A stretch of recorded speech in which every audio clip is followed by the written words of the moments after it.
अच्छा जी। इस लेक्चर के अंदर हम लोग कवर करेंगे अपना जो चैप्टर नंबर 1 है उसका रिमेनिंग पोर्शन। और इसमें अगर आपको याद हो तो लास्ट क्लास के अंदर हमने डाटा की कुछ बेसिक चीजें कवर की। फॉर एग्जांपल डाटा क्या है, डाटा की इम्पोर्टेंस क्या है।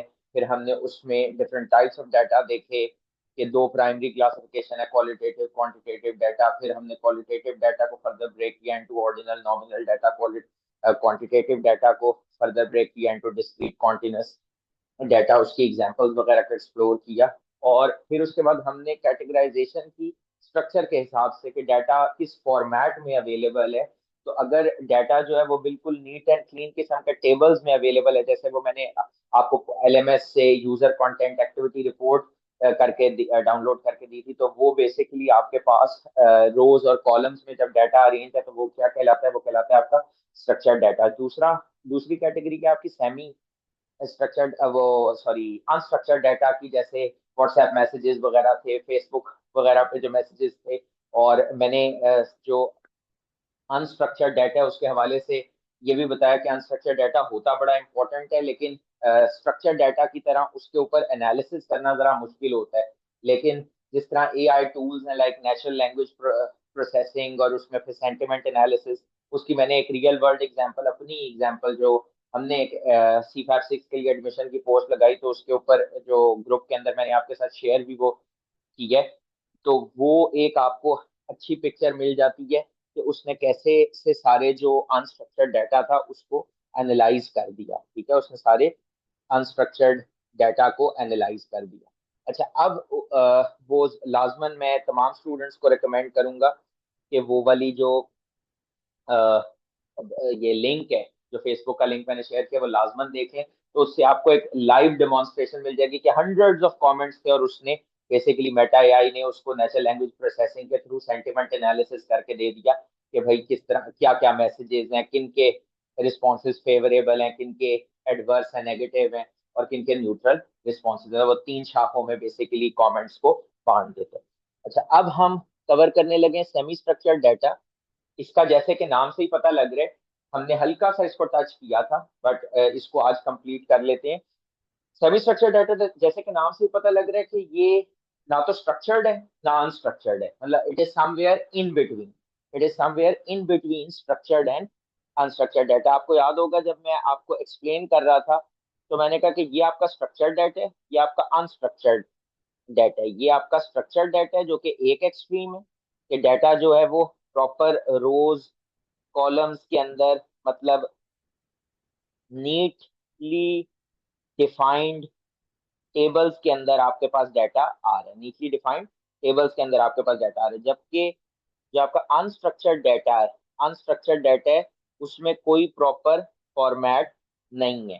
ठीक है, उसमें बिल्कुल कोई प्रॉपर फॉर्मेट नहीं है, लेकिन वो डिफरेंट फॉर्म में, वो टेक्स्ट की फॉर्म में, वो वॉइस की फॉर्म में, अ, जैसे हमने उसमें ईमेल की एग्जांपल देखी कि जो बॉडी ऑफ द ईमेल है, जो बॉडी ऑफ द ईमेल है वो किसी भी फॉर्मेट में हो सकती है। एक ईमेल एक ही टॉपिक के ऊपर, फॉर एग्जांपल एक ही टॉपिक के ऊपर जो है वो आई कैप को अगर कोई क्वेरी की जाए तो डिफरेंट लोग डिफरेंट लैंग्वेज डिफरेंट टेक्स्ट जो है वो यूज कर रहे होंगे, तो बेसिकली वो आपका क्या है, अनस्ट्रक्चर्ड डाटा।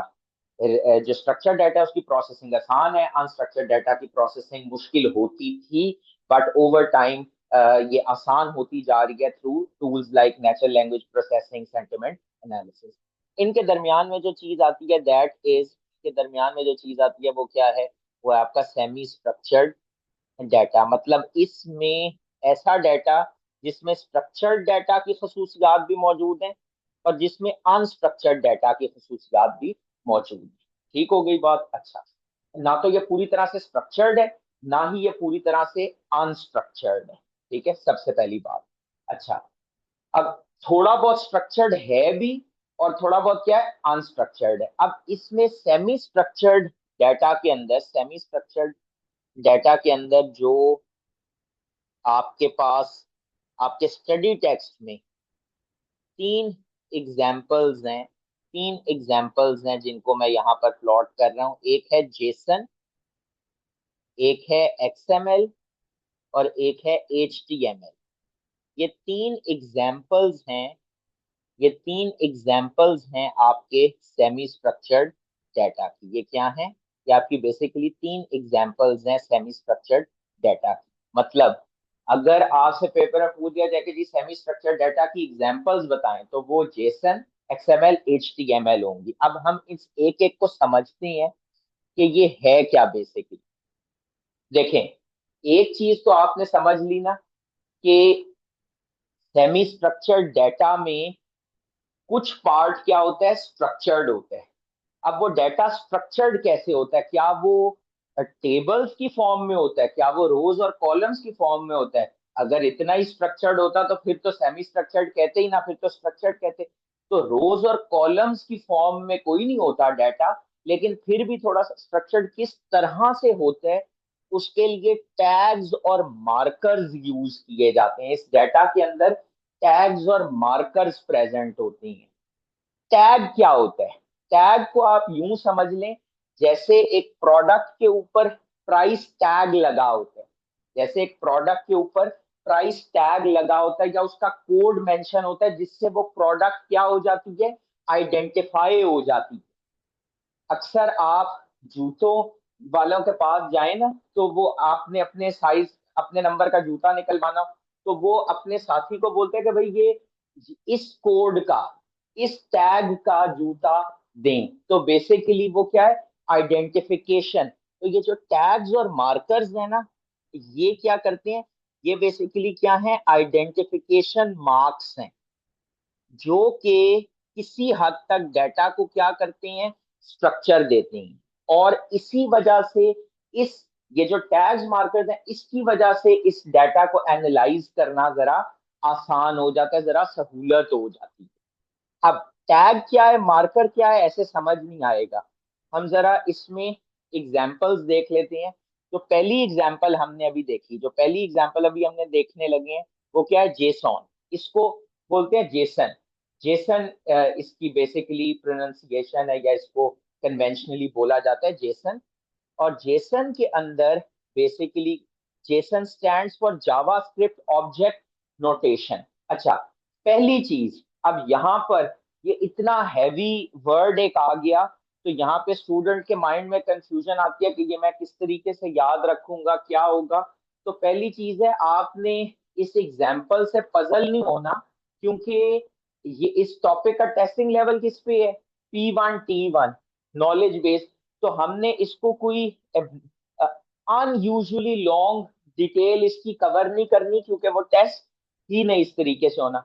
सिर्फ आप समझ लें कि जेसन क्या है। सबसे पहले जेसन क्या है? जेसन है जी एक light weight data interchange format that is easy for humans to read and write and easy for machines to generate, मतलब कंप्यूटर सिस्टम्स टू जनरेट। अब इसके अंदर काफी सारे वर्ड्स यूज हुए हैं, light weight, data interchange format, easy for humans to read and write, easy for machines to use. तो अब हम जरा इस एक एक कॉन्सेप्ट को समझते हैं। लाइट वेट क्यों कह रहे हैं? इसकी आसानी की वजह से, इसकी ईज की वजह से, कि ये ह्यूमंस के लिए, मशीन्स दोनों के लिए ये हैंडल करना क्या है, आसान है। एक बात, डेटा इंटरचेंज क्या है? डेटा इंटरचेंज होता है डेटा का एक जगह से दूसरी जगह ट्रांसफर होना, एक्सचेंज होना, मुंतकिल होना। फॉर एग्जांपल, आप बैठे हुए हैं, ऑनलाइन ऑर्डर प्लेस करते हैं, ऑनलाइन ऑर्डर प्लेस करते हैं किसी जगह पर, तो आपके सिस्टम से जो डाटा उसके सिस्टम, कंपनी के सिस्टम में लैंड किया, वो क्या है, वो इंटरचेंज ऑफ डाटा है। तो जेसन क्या है, एक लाइट वेट इंटरचेंज। और ये लाइट वेट डाटा इंटरचेंज ये यूज कहाँ पे होता है, वेब एप्लीकेशंस में, for data storage and communication. Web application से क्या मुराद है? फॉर एग्जांपल, आपने दराज पे ऑनलाइन ऑर्डर प्लेस, आपने दराज पे ऑनलाइन ऑर्डर प्लेस किया, तो ये बेसिकली जो डाटा है आपका, वेब एप्लीकेशन इन्वॉल्व है ना, उनकी वेबसाइट फॉर एग्जांपल इन्वॉल्व है, तो वो, या कोई और ऐप इन्वॉल्व है, तो वो बेसिकली जो डाटा स्टोर करेगा, जो डाटा स्टोर करेगा वो किस फॉर्मेट में उधर जाकर डाटा स्टोर होगा। कुछ रोज और कॉलम्स में जाके डाटा नहीं स्टोर होगा, बल्कि वो किस फॉर्मेट में स्टोर होगा, जेसन का एक खास फॉर्मेट है। फॉर एग्जांपल, आपने जब ऑर्डर प्लेस किया तो उसकी डाटा की शक्ल किस किस्म की होगी वो जरा देख लें। उस डाटा की शक्ल क्या है, आपको ये एक ब्रैकेट नजर आ रही है, फ्लावर ब्रैकेट। ये जो फ्लावर ब्रैकेट नजर आ रही है ना, ये है बेसिकली मार्कर। ये है बेसिकली क्या, मार्कर। आपने का ऑर्डर आईडी जो जनरेट हुआ वो ये नंबर था, PK2355। आप कस्टमर हैं, आपका नाम है बिलाल। आप आइटम कौन सा ले रहे थे, मोबाइल फोन ले रहे थे। तो इसमें अगर आप शुरू में देखें तो जेसॉन के साथ क्या लिखा हुआ है, कंटेन की वैल्यू पेयर्स। आपको नजर आ रहा होगा, ये जो ऑर्डर आईडी है ये की है, और इस की वैल्यू क्या है, ये कस्टमर क्या है, की है, और इसकी वैल्यू क्या है, बिलाल। ये आइटम क्या है, की है, और इसकी वैल्यू क्या है, मोबाइल फोन। तो बेसिकली इस तरीके से इस फॉर्मेट में डाटा स्टोर हो रहा होता है, इस फॉर्मेट में डाटा स्टोर हो रहा होता है। और फिर एंड पे जहां पर ये दोबारा आपको ब्रैकेट क्लोज होती हुई दिख रही है, ये क्या है, ये है आपका मार्कर। ये है आपका मार्कर। स्टार्ट में भी मार्कर था, एंड में भी मार्कर था। स्टार्ट में भी मार्कर था, एंड में भी मार्कर था। अब यहाँ पर इसका मतलब है जेसन के अंदर आपको ये पता लगा कि मार्कर्स यूज होती हैं जेसन के अंदर। डेटा की आइडेंटिफिकेशन के लिए, डेटा को स्ट्रक्चर देने के लिए क्या चीज यूज होती है, मार्कर्स यूज होते हैं। तो मार्कर है क्या, अब जरा समझते हैं। क्योंकि ये मार्कर है जो डाटा को ऑर्गेनाइज करने में मदद दे रहे हैं। आपका जो डाटा सेट था उसका एक स्टार्टिंग पॉइंट है और एक एंडिंग पॉइंट है। ये जो आपका पूरा डाटा था, इसका जो स्टार्टिंग पॉइंट था वो ये था, इसका जो एंड पॉइंट था वो ये था। तो जब आपको डाटा सेट में स्टार्टिंग पॉइंट और एंड पॉइंट दिख रहा है और डाटा की और वैल्यूज के अंदर डिवाइडेड है, तो ये उस तरह से तो नहीं स्ट्रक्चर्ड है जिस तरह की अगर ये सारा डाटा एक टेबल की फॉर्मेट में होता, रोज और कॉलम्स में होता। लेकिन फिर भी किसी हद तक एक स्ट्रक्चर इसके अंदर मौजूद है, फिर भी किसी हद तक एक स्ट्रक्चर इसके अंदर मौजूद है।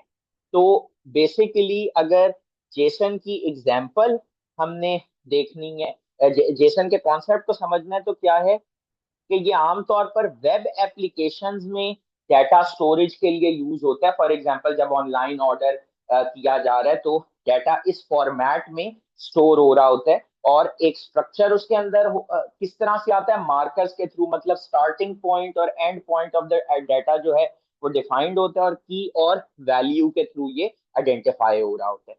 अच्छा, जो आपके पास दूसरे दो फॉर्मेट्स, जैसे इधर मार्कर्स है ना स्टार्टिंग पॉइंट एंड पॉइंट को डिफाइन करने के लिए, जो दूसरे दो फॉर्मेट्स या एग्जांपल्स हैं सेमी स्ट्रक्चर्ड डाटा की, वहां पर क्या यूज हो रहे होते हैं, वहां पर यूज हो रहे होते हैं टैग्स। वहां पर यूज हो रहे होते हैं टैग्स। अच्छा, अब हम XML और HTML, इसमें क्या यूज हो रहे होते हैं, टैग्स। तो पहले हम समझ लेते हैं XML किस पर्पस के लिए यूज होता है, क्या है, HTML क्या है। XML stands for extensible markup language, और HTML stands for hypertext markup language।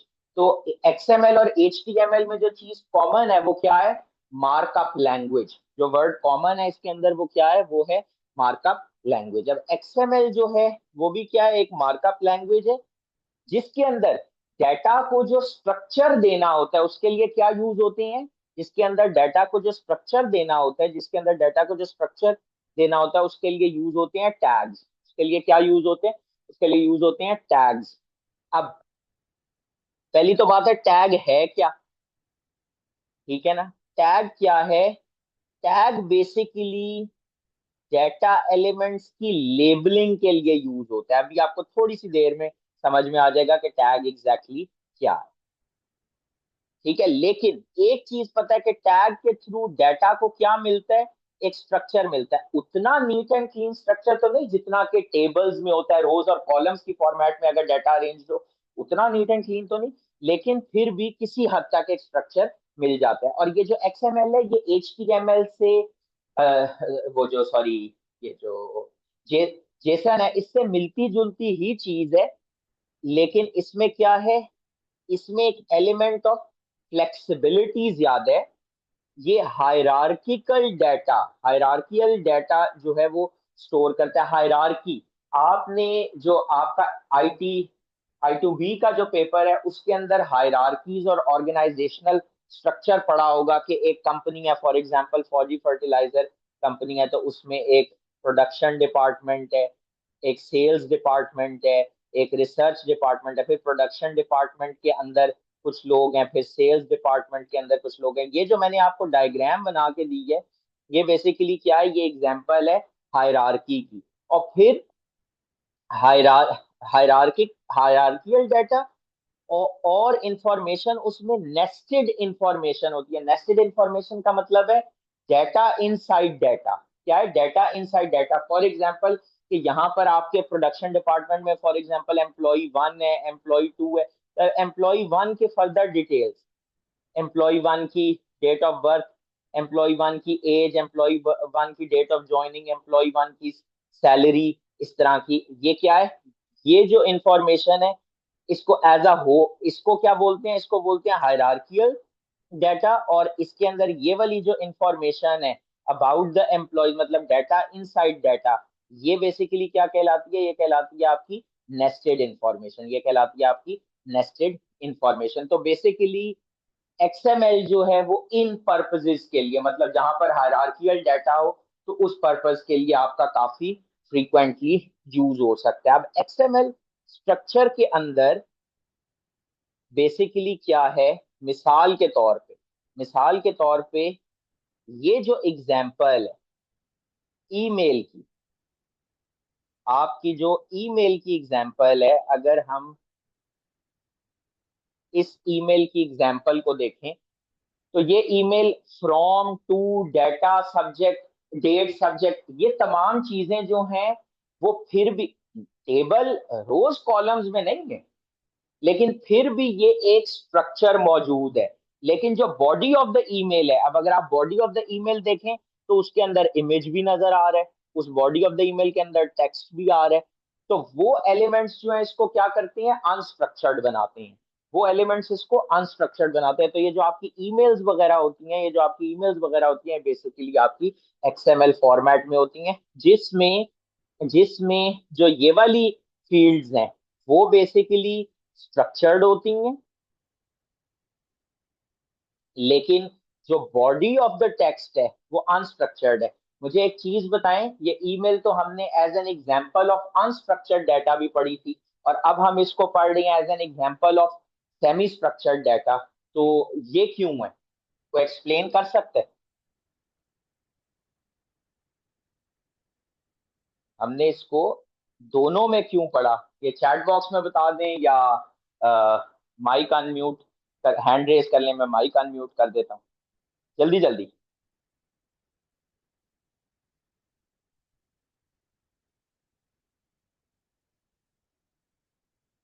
शाबाश। इसके अंदर जो चीज समझने वाली है ना ये है कि वो जो ईमेल की बॉडी है, वो जो ईमेल की बॉडी है ना, दैट इज कंप्लीटली अनस्ट्रक्चर्ड।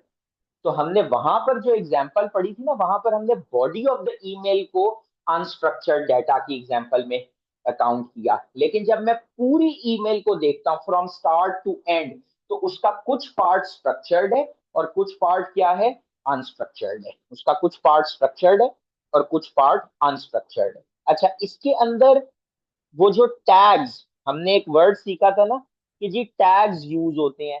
तो tags can be use to label sections. तो बेसिकली अगर आप इसके अंदर देखें तो ये टैग्स हैं, ये जो सेंडर है, ये जो सब्जेक्ट है, ये जो टाइम है। अगर हम इस ईमेल पे वापस आए तो ये बेसिकली टैग्स हैं, जो कि ये जो फ्रॉम है, टू है, डेट है, ये तमाम क्या है, ये टैग्स हैं जो कि आइडेंटिफाई कर रहे हैं कि आगे इंफॉर्मेशन क्या है। ठीक है, तो टैग्स क्या होती हैं, descriptive labels. From is a description, to colon is a description. तो टैग्स क्या है, टैग्स हैं आपके डिस्क्रिप्टिव लेबल्स, जिनसे डाटा को स्ट्रक्चर मिलता है। इसके बाद जो आपके पास तीसरी चीज है वो क्या है?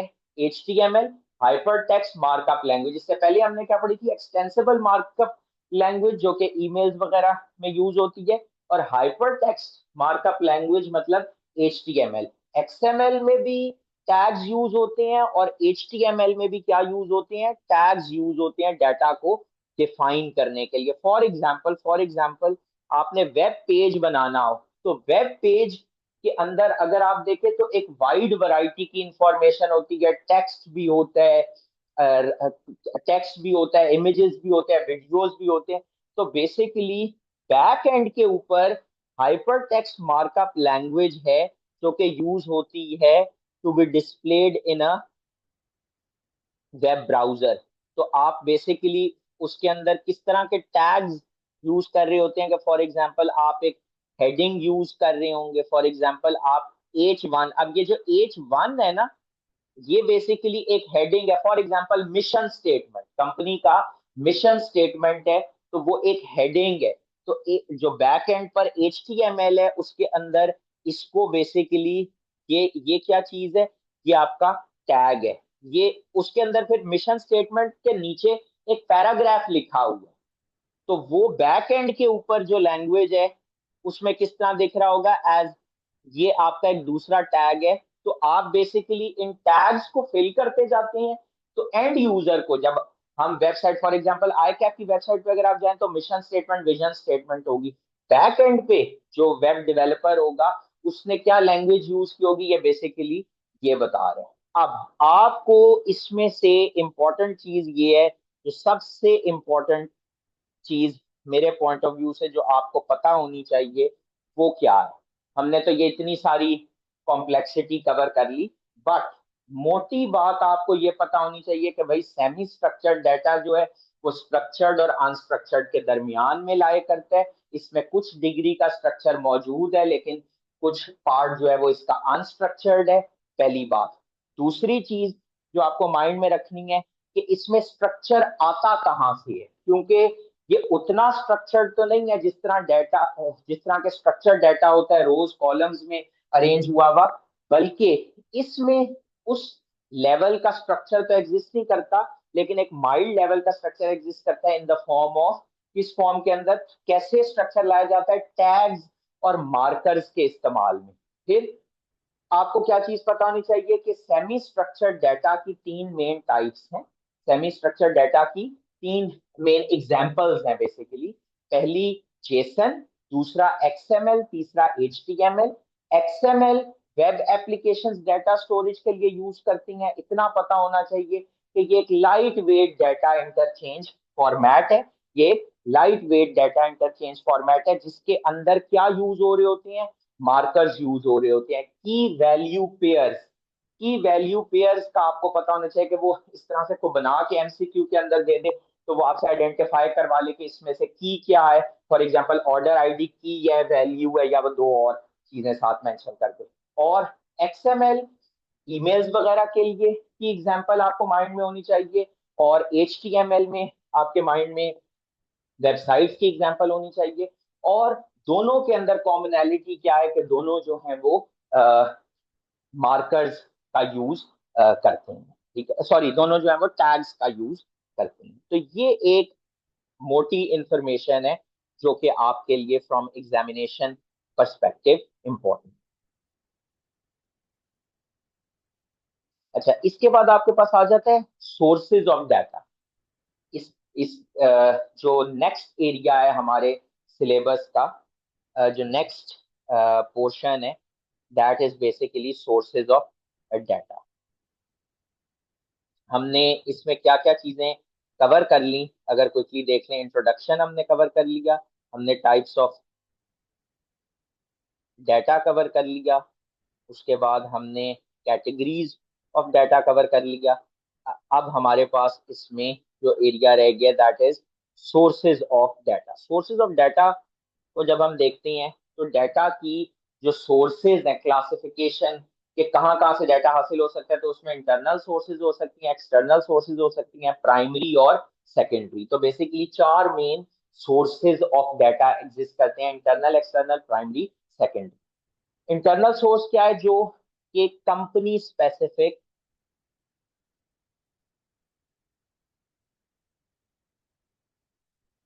जिनमें कोडिंग है वो नहीं, क्योंकि आपका एग्जाम जो है ये जो कोडिंग की जो बात करें ना, नहीं बिल्कुल भी रिक्वायर्ड नहीं है क्योंकि you are preparing to be a chartered accountant, तो आपका वो वाला एस्पेक्ट आपके लिए रेलेवेंट ही नहीं है। आपको बस इतना पता होना चाहिए कि सेमी स्ट्रक्चर्ड डाटा का इस्तेमाल, मतलब अगर कोई आपको आईटी वाला कहे ना, नहीं जी ये तो डाटा जेसन की फॉर्म में है, ये मैं आपको दे भी दूं तो आपको समझ नहीं आएगा, HTML है, XML है, तो आप कम से कम उसकी गोली को एक्सेप्ट ना करें। आप क्या भाई, नहीं उसमें कुछ डिग्री ऑफ स्ट्रक्चर तो एग्जिस्ट करता है, तो उसको थोड़ा सा नीट शेप में कन्वर्ट किया जा सकता है, उसको उसके ऊपर एनालिसिस जो है वो किया जा सकता है। फॉर एग्जाम्पल जो उसका अनस्ट्रक्चर्ड पार्ट है, क्या उसको नेचुरल लैंग्वेज प्रोसेसिंग के थ्रू उसमें से मीनिंगफुल इंफॉर्मेशन एक्सट्रैक्ट नहीं की जा सकती? बिल्कुल की जा सकती है। जो उसका स्ट्रक्चर्ड पार्ट है, उसमें उसको तो टेबल्स में कन्वर्ट करना भी किया जा सकता है।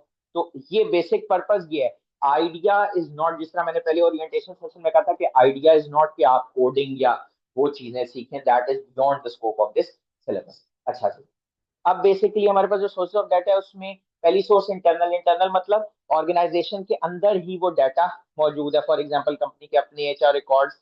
Point of sales data, point of sales क्या होता है? What is point of sales? HR record से मुराद है फॉर एग्जांपल एम्प्लॉइज कौन है कंपनी के, उनके name, age, date, salaries etcetera etcetera, ये उनके HR रिकॉर्ड्स हैं, उनकी qualification. What is point of sales?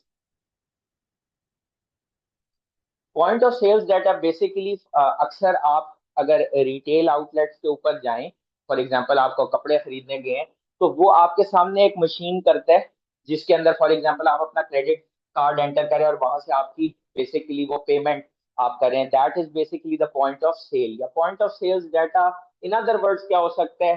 Cash counter, जहां पे आपकी सेल ट्रांजैक्शन हो रही है, जिस पॉइंट पे आपकी सेल ट्रांजैक्शन हो रही है। अब उस सेल ट्रांस वो डाटा क्या होगा? आपने किस डेट पे कौन सा प्रोडक्ट कितनी क्वांटिटी में खरीदा, उसकी क्या प्राइस थी, वो तमाम रिकॉर्ड जो है वो क्या है? Point of sale data. और वो कंपनी स्पेसिफिक है, वो कंपनी का इंटरनल डाटा है। इसी तरह से कंपनी का जो प्रोडक्शन रिलेटेड डाटा है कि किस डेट पे किस प्रोडक्ट के कितने यूनिट्स प्रोड्यूस किए, तो ये तमाम क्या है? ये इंटरनल डाटा है। फिर इसी तरीके से जो आपका एक्सटर्नल डाटा, एक्सटर्नल डाटा जो है वो थर्ड पार्टी से आता है। एक्सटर्नल डाटा जो है वो गवर्नमेंट एजेंसी या पब्लिक सोर्सेज से आता है। मिसाल के तौर पे मार्केट की रिपोर्ट्स। मार्केट की रिपोर्ट मतलब इंडस्ट्री की report. For example power generation industry की रिपोर्ट, जो नेपरा है, जो रेगुलेटर है पावर सेक्टर कंपनीज का, वो एक state of the industry report generate करता है, तो वो एक एक्सटर्नल इंफॉर्मेशन है। ठीक है, वर्ल्ड बैंक ने अपनी रिपोर्ट दी, इकोनॉमिस्ट अपनी reports country, Pakistan country report generate करता है, तो वो क्या है? ये तमाम क्या एक्सटर्नल डाटा है जो कि थर्ड पार्टी से आ रहा है। गवर्नमेंट्स कोई डाटा जो है वो पब्लिश कर रही हैं, या गवर्नमेंट के जो डिपार्टमेंट्स हैं, फॉर एग्जांपल पाकिस्तान में जो PBS है, पाकिस्तान ब्यूरो ऑफ स्टैटिस्टिक्स, वो डिफरेंट किस्म की इंफॉर्मेशन पब्लिश करते हैं, तो तमाम इस चीज के अंदर आते हैं। फिर एक्सटर्नल सोर्स के अंदर, जो एक्सटर्नल सोर्स से आपको डाटा आता है, उसमें एक बड़ी मजेदार चीज है, social media application programming interface. मुझे एक चीज बताएं, आपने बहुत मरतबा लिंक्डइन पे, फेसबुक पे, इंस्टा पे ये चीज ऑब्जर्व की होगी कि किसी ने अगर यू फोन के बारे में बुराई की हुई है, कोई कंप्लेंट की हुई है, तो नीचे यू फोन आके उसको रिस्पॉन्ड कर रहे हैं।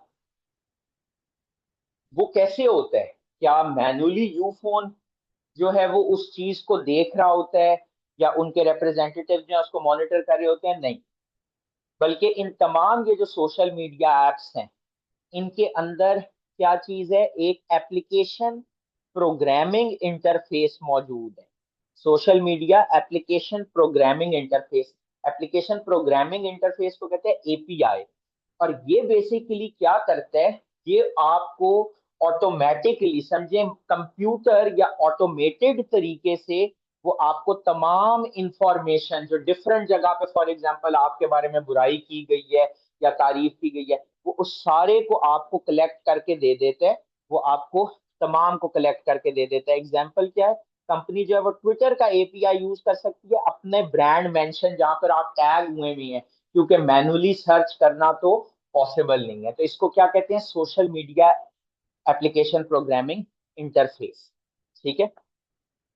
अच्छा, इसके बाद आपके पास आ जाता है प्राइमरी डाटा। इसके बाद आपके पास क्या आता है, प्राइमरी डाटा। प्राइमरी डाटा से क्या मुराद है, प्राइमरी डाटा से मुराद है जो आप खुद डाटा खुद कलेक्ट करते हैं। फॉर एग्जाम्पल, अगर आपको याद हो, मैंने बताया था कि सीडीए जो है और पुलिस जो है वो मिल के घर घर जाके F11 3 में लोगों से डाटा कलेक्ट करिए सर्वे के थ्रू। तो ये बेसिकली क्या है, फर्स्ट हैंड इंफॉर्मेशन जो वो अपने किसी स्पेसिफिक पर्पज के लिए, फॉर एग्जांपल सिक्योरिटी को इम्प्रूव करने के लिए कॉन्डक्ट कर रही हैं। तो ये बेसिकली आपका क्या है, प्राइमरी डाटा। इसी तरह इंटरव्यूज करना। फॉर एग्जाम्पल, आपने एक नई प्रोडक्ट लॉन्च किया, आप लोगों से इंटरव्यू करें कि हाँ जी आपको प्रोडक्ट कैसे लगी, उनके व्यूज कलेक्ट करना, क्योंकि आप ये जानना चाह रहे हैं कि आपकी प्रोडक्ट की एक्सेप्टेबिलिटी है मार्केट में या नहीं। तो जो फर्स्ट हैंड डायरेक्टली आप डाटा कलेक्ट करते हैं अपने किसी स्पेसिफिक पर्पज के लिए, अपने किसी स्पेसिफिक पर्पज के लिए, एक्सपेरिमेंट्स के थ्रू, डायरेक्ट ऑब्जर्वेशन के थ्रू, ये बेसिकली क्या कहलाता है, ये आपका प्राइमरी डाटा कहलाता है। जैसे कि फॉर एग्जांपल क्लिनिकल ट्रायल्स इसके अंदर शामिल हैं। Clinical trials in health care research, इससे क्या मुराद है, फॉर एग्जांपल जैसे कोई नई दवाई है तो वो अब आप टेस्ट कर रही हैं, फॉर एग्जांपल एनिमल्स के ऊपर टेस्टिंग हो रही है, ह्यूमंस के ऊपर टेस्टिंग हो रही है। तो ये जो टेस्टिंग होती है ना कि दवाई की अफादियत क्या है, उसका कोई बेनिफिट है भी, उसके साइड इफेक्ट्स तो नहीं है, तो ये आप बेसिकली इस तजर्बे से, ये एक एक्सपेरिमेंट है और इस एक्सपेरिमेंट से आप ये कंफर्म करना चाह रहे हैं कि दवाई का फायदा है या नहीं। इसी तरीके से फोकस ग्रुप्स होते हैं जिनसे आप न्यू प्रोडक्ट्स और कैंपेन्स के ऊपर जो है वो डाटा कलेक्ट करते हैं। फोकस ग्रुप से क्या मुराद है, आपने फॉर एग्जांपल एक इनोवेटिव किस्म की, नई किस्म की प्रोडक्ट लॉन्च की है और आपकी टारगेट मार्केट है हाई इनकम कंज्यूमर ग्रुप्स। तो आप उन हाई इनकम में से कोई एक स्मॉल सा सैंपल लेंगे लोगों का, 10-15 लोग फॉर एग्जांपल, और उनसे आप उस प्रोडक्ट के बारे में व्यूज जानेंगे। तो इसको कहते हैं फोकस ग्रुप, कि आप एक नैरो रेंज ऑफ ग्रुप से, जो कि आपकी एक्चुअली टारगेट मार्केट है, उससे आप इंफॉर्मेशन कलेक्ट कर रही हैं। तो ये आप डायरेक्ट ऑब्जर्वेशन से और इंटरव्यू से इंफॉर्मेशन कलेक्ट करें। डायरेक्ट ऑब्जर्वेशन से और इंटरव्यू से और इन सर्वेज से, एक्सपेरिमेंट से आप बेसिकली इंफॉर्मेशन कलेक्ट करते हैं। तो ये क्या है, फर्स्ट हैंड इंफॉर्मेशन है और किसी स्पेसिफिक पर्पज के लिए होगी, किसी स्पेसिफिक पर्पज के लिए होगी। तो दो चीजें आपने इसमें याद रखनी है कि इंफॉर्मेशन कलेक्ट कर रही है फर्स्ट हैंड, मतलब डायरेक्टली, और किसी स्पेसिफिक पर्पज के लिए। सेकेंडरी डाटा क्या है कि वो ऑलरेडी किसी ने इंफॉर्मेशन कलेक्ट की हुई थी, बट आप उसको अपने पर्पज के लिए यूज कर रहे हैं, आप उसको अपने पर्पज के लिए यूज कर रहे हैं और वो आपके पर्पज के लिए भी किसी हद तक रेलिवेंट है। फॉर एग्जाम्पल सेंसस, मर्दमशुमारी जो है वो किसी स्पेसिफिक कंपनी के लिए नहीं कराई जा रही, लेकिन उसकी बेसिस पे आप फॉर एग्जांपल एनालिसिस कर सकते हैं आपकी कंपनी कि अच्छा जी हमारे मुल्क में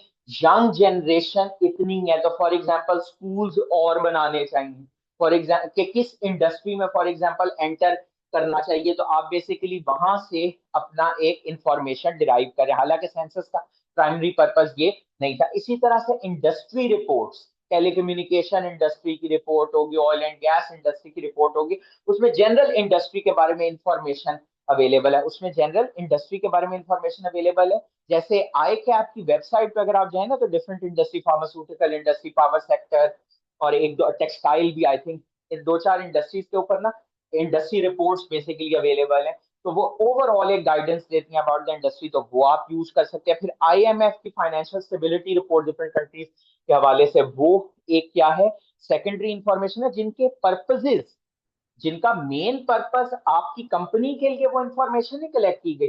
लेकिन फॉर एग्जांपल आप आईएमएफ की फाइनेंशियल स्टेबिलिटी रिपोर्ट का देख के ये डिसीजन मेकिंग कर सकते हैं कि क्या मुझे इस कंट्री के अंदर इन्वेस्टमेंट करनी चाहिए या नहीं। अगर वो स्टेबल कंट्री नहीं है तो मेरे ख्याल में आप अपना इन्वेस्टमेंट डिसीजन उस हिसाब से ऑल्टर कर सकते हैं, हालांकि उसका प्राइमरी पर्पस ये नहीं था। एक इंडस्ट्री रिपोर्ट आपने देखी, आप प्लान कर रहे थे टेलीकम्युनिकेशन इंडस्ट्री में एंटर होना, लेकिन आपने एक इंडस्ट्री रिपोर्ट देखी और उसमें आपने देखा कि नहीं, इस इंडस्ट्री का तो फॉर एग्जांपल कोई फ्यूचर ही नहीं है, तो आप अपना डिसीजन चेंज कर देंगे उसकी बेसिस पे।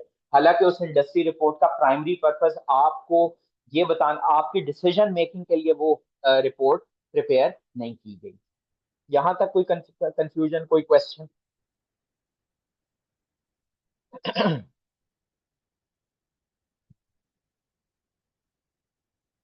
हाँ जी, कोई सवाल? सो मैं एज्यूम कर रहा हूँ कि कोई क्वेश्चन नहीं है, तो ठीक हो गया। अच्छा, यहाँ पर हम 5 से 8 मिनट की ब्रेक करते हैं और फिर हम इस सेशन को रेज्यूम करते हैं।